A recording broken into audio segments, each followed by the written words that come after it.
Hi guys, I'm here to bring you your This Week at Axis video for the week of August 25th to August 29th. Not quite sure how we ended up in the last week of August already, but it's here.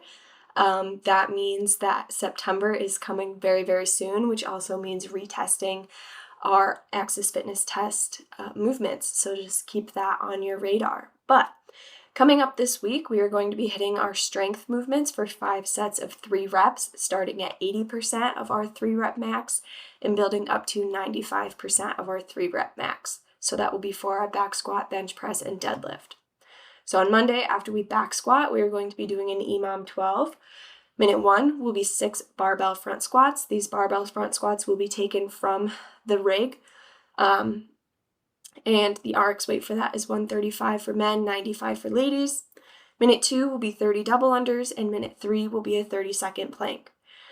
To scale this one, you can scale the weight of the barbell. You can do dumbbell front squats, or you can do goblet squats.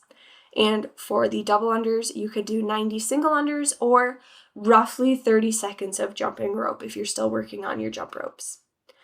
Then on Tuesday, we're going to spend about 8 minutes working on toes to bar. And so when you're doing this skill work, feel free to try something new, something maybe you think you're not good at. Who knows? Maybe you're going to get something for the first time. So we'll do some skill work, and then after the skill work, we'll have an AMRAP 25 of 20 kettlebell swings, 15 box jumps, 10 toes to bar, and a 400-meter run. To scale this, you can scale the weight of the kettlebell, you can scale the height of the box, and you can scale the distance of the run, and if you need to scale the number of reps, you can do that as well. The box jumps can also be scaled to box step-ups. If you're scaling to step-ups, let's do 16 so that it's an even amount on each leg. And then scaling the toes to bar, you could do knees to elbows, knees to chest, toes to rig, or if you need an alternative core movement, talk to your coach. So that's Tuesday. Wednesday, we'll bench press.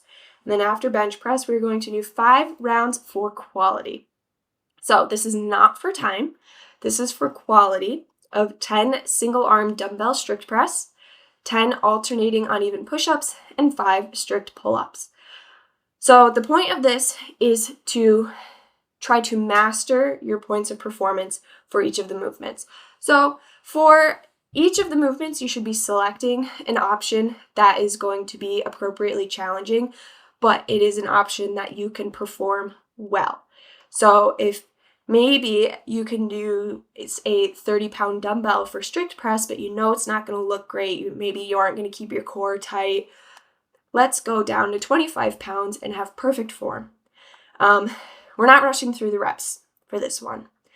You can scale the weight on the strict press as needed. For the uneven push-ups, if you can't quite get your chest and nose to the ground being elevated, go ahead and do regular strict push-ups, or you can do box push-ups. And for the pull-ups, you can do banded pull-ups or 10 ring rows.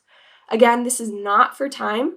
It's likely the coach will have a timer going just to kind of keeping you moving, but the time does not matter. Instead, the quality of your work matters. Then on Thursday, we're going to be doing an EMOM that we've done a couple times in the past. This is called Hang In There, Partner. So it's an EMOM 20, and partner 1 will hang from the bar. It'll be an active hang. You're not just dangling there. While partner 2 does 5 thrusters and 5 burpees. And then you're going to alternate each round. So then the next minute, partner 2 would hang from the bar while partner 1 does 5 thrusters and 5 burpees. And you cannot start your thrusters until your partner is hanging from the bar. So if your partner has to get down at any point, you need to stop because your reps are not going to count. Also, so this is like a little teamwork. Try to hang in there a little bit longer so your partner can get their reps in, but also try to get your reps in a little bit faster so your partner doesn't have to hang in there as long. To scale this, you can scale the weight on the barbell, and you can scale the bar hang to an active hold at the bottom of a ring row, or maybe you'll need to do a hollow hold. Talk to your coach about what's going to be best if you have injury limitations there. Then on Friday, after we deadlift, we are going to be doing some strongman. So there'll be 3 different movements set up outside. So disclaimer, don't wear nice white, nice gym clothes, I'd probably wear something dark that you don't care about. The tires are dirty, and you are going to be covered in tire filth. So just be prepared for that. Don't say I didn't warn you. But you're going to move between each of the stations. Try to get through each of the stations at least 3 times. So the whole point is to continue moving. And it should be exhausting. So we're going to have tire flips, heavy farmer's carry, and then a sled push pull. So your goal, there's no RX weights here, but a good goal to have in mind for the tire flips, for the girls is the 200-pound tire, and for the guys is the 400-pound tire.